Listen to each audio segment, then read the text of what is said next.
Hi guys, as you see the phone is stuck. Nano i12. Nothing is happening when you press anything. What we need to do is to open the phone. 1 minute, we will open it. Take a knife or something, or finger, open this.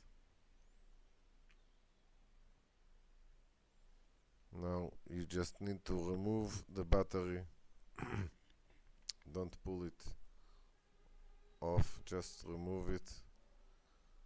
Now you see two cables, one black, one red, and they have two dots.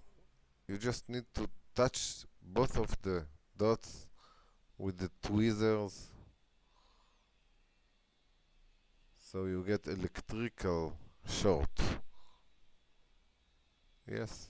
Now when you're touching it with the tweezers, it's just turning off the phone.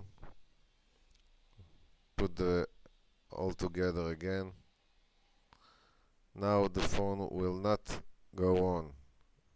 You need to put the charger only after you press putting in the cable.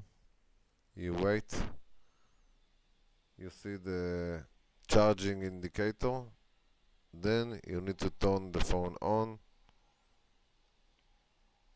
when the cable is inside, and that's all working.